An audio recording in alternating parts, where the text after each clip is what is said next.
Madelin, ancien ministre de l'économie et des finances. Bonsoir Jean-François Kahn, écrivain. Je vous ai entendu, vous avez dit sur le ton de la plaisanterie, Jean-François Kahn, vous êtes enveloppe, sacoche ou mallette. C'est un peu ça le débat en ce moment, on en est là.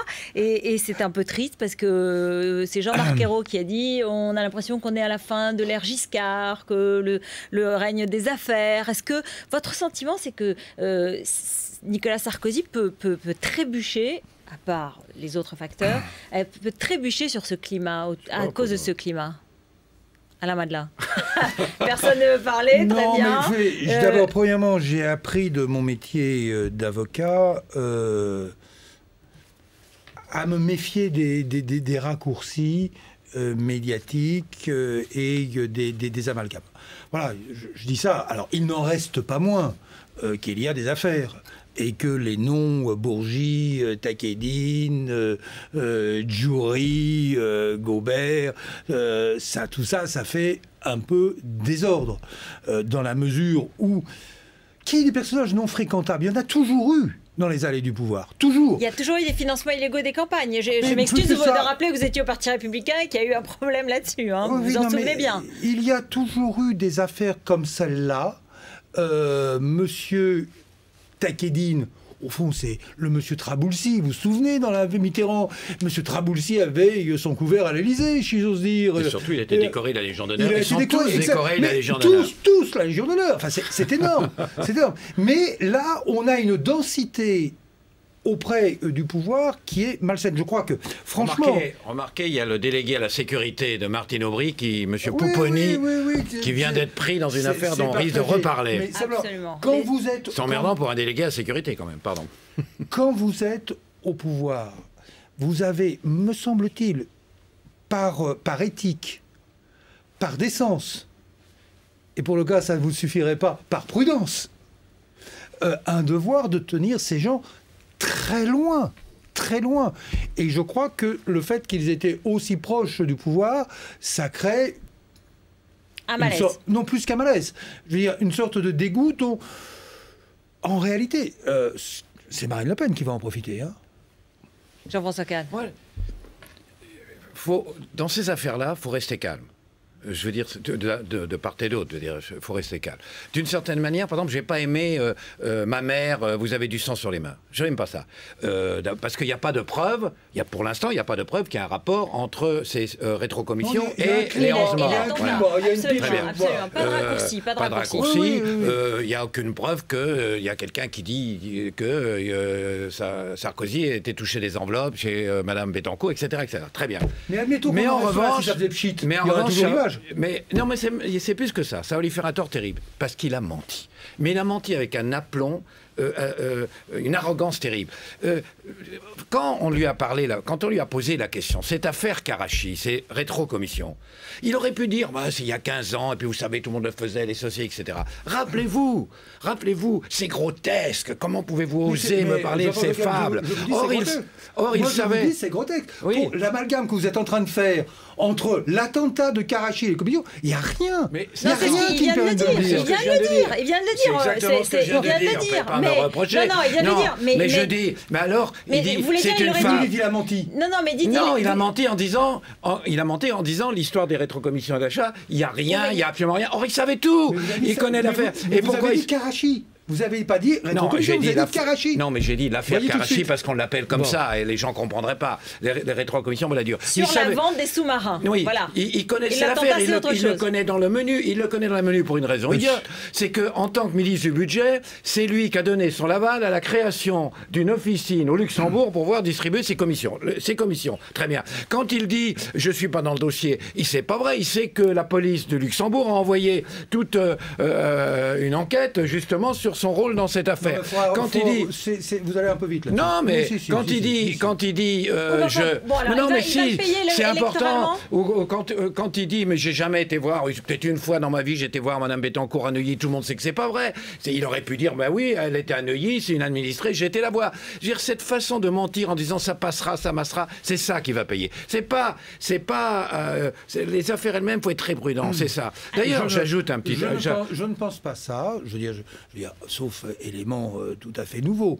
Je pense que Sarkozy est très loin en réalité des faits dont nous sommes en train de parler. Mais que les gens qui sont, eux, très proches de ces faits, sont très proches de lui. Et que c'est ça qui va réagir comme image. J'ajoute un élément. C'est que j'ai dit, moi, l'histoire... D'abord, j'y crois pas, l'histoire des enveloppes qui venaient toucher avec de l'argent. Les mallettes en Suisse, Non, les enveloppes chez Madame Bettencourt, etc. Je crois pas. Mais en revanche, on sait aujourd'hui, faut pas raconter de blagues.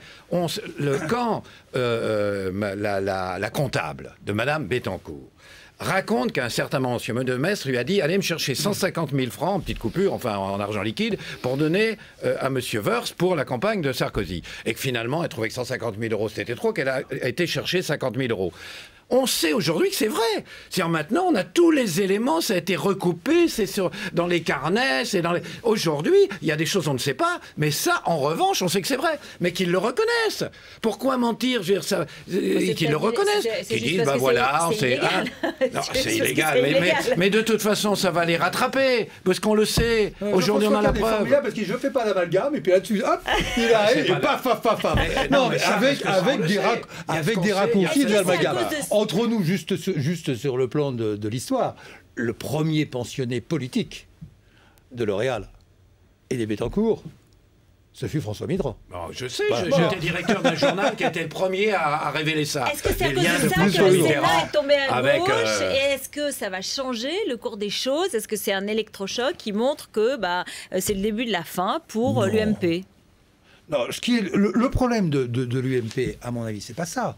Le problème de l'UMP, c'est que c'est l'échec, à mes yeux, d'un parti unique. Ça aura tenu 2 quinquennats, mais les libéraux ont été éradiqués, les centristes humiliés, et in fine, l'UMP, c'est une UMP droitière, sécuritaire, un peu friquée, enfin, au moins dans les apparences, pour beaucoup de gens. Je crois que c'est l'échec de cette UMP-là, et non pas... qui n'a rien à voir avec les affaires. Je pense que c'était dans les tuyaux, cette évaporation des forces politiques à la veille du 2e quinquennat de Sarkozy, à l'intérieur de l'UMP, on le voit bien avec les tentations des centristes. C'est vrai, ça, ils ont... Alors ça rajoute. Ça veut dire que Jean-Louis Borloo devrait aller vite cette semaine se présenter, profiter, ou c'est François Bayrou qui va ramasser? Ils auraient intérêt à se diviser, mais évidemment, eux ne le pensent pas. Mais vous savez, pourquoi est-ce que... non pas qu'ils aient perdu le Sénat, enfin, on sait pourquoi. Ils ont perdu des sièges, mais pourquoi ça a été aussi fort? Tout le monde, là, pour le coup, tous les députés de droite disent c'est la faute de la réforme territoriale. J'attire votre attention là-dessus, parce que la réforme territoriale, c'est évidemment ni fait ni à faire. C'est totalement absurde. En plus, c'est une régression, parce que c'est quand même un coup porté à la régionalisation. C'était un acquis, la régionalisation, de droite et de gauche d'ailleurs. Alors pour le coup, tout le monde y a perdu. C'est un acquis. C'est un coup donné à la régionalisation. C'est un retour au département. C'est une recentralisation. C'est la révolte des territoires, ce que disait Oui, Jean-Pierre mais pourquoi Raffarin. je vous dis ça? Parce que, excusez-moi, moi j'ai dit ça, d'autres, on a quelques-uns a dit mais c'est pas possible, c'est une régression incroyable. Bon, à ce moment-là on vous dit c'est de l'anti-Sarkozy, vous faites de l'anti-Sarkozy.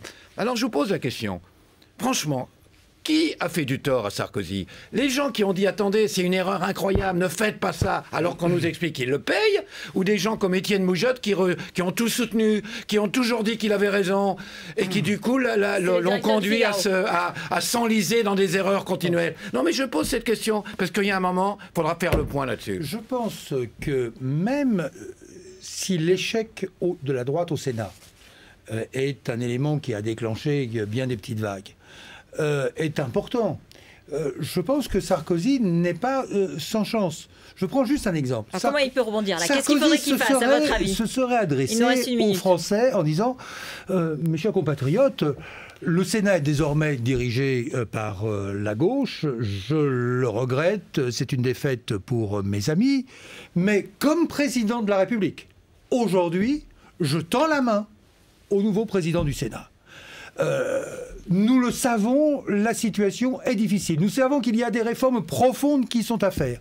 Et comme le dit justement François Bayrou, il nous faut une politique du courage. On ne peut pas la faire bloc contre bloc. Les majorités sont trop courtes et les défis sont trop grands. Dans un pays divisé en deux, nous avons besoin d'organiser un dialogue. Ce dialogue, je l'ai raté. la règle d'or. Nous savons tous qu'il faut limiter les déficits publics.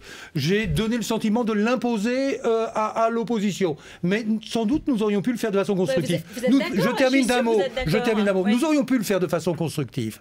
C'est difficile entre partis. En revanche, entre deux institutions comme le Sénat et l'Assemblée, c'est possible. Aussi, je souhaite que leur coopération désormais soit féconde. Écoutez, Eh bien, Jean-François Kahn, il applaudit. Jean-François Kahn applaudit. Vous signez ça? Je ne suis pas pour l'Union nationale, mais je suis pour des convergences. Mais on ne peut pas proposer, après qu'on a perdu une élection, des convergences, quand on les a toujours refusées, qu'on a divisé le pays à tout bout de champ. C'est pas possible, les gens le refuseront. Mais moi, ce que je pense, quelque chose qui va jouer un très grand rôle dans le moment qui vient. Il y a eu dans les affaires, là, il y a quelque chose. C'est la phrase, vous savez, la fille de Gobert, qui a dit à son ami, qui a dit « Oh là là, ils sont dans la merde, on est dans la merde. S'ils ne passent pas, vous êtes tous morts. » C'est très important, je vais dire pourquoi. Parce qu'au fond, Sarkozy, c'est pas la droite, vous l'avez dit très bien, c'est un clan. Et ce clan, il a été tellement brutal, il a tellement bousculé, il a des gens, que je finis jusqu'au bout. S'il perd, ils vont être lynchés, écrabouillés, lacérés. Et donc, ils vont tout faire pour gagner. Merci beaucoup. C'est une question de vie ou de mort. Merci à tous les deux. Restez avec nous le 20h d'Alain Marchal tout de suite.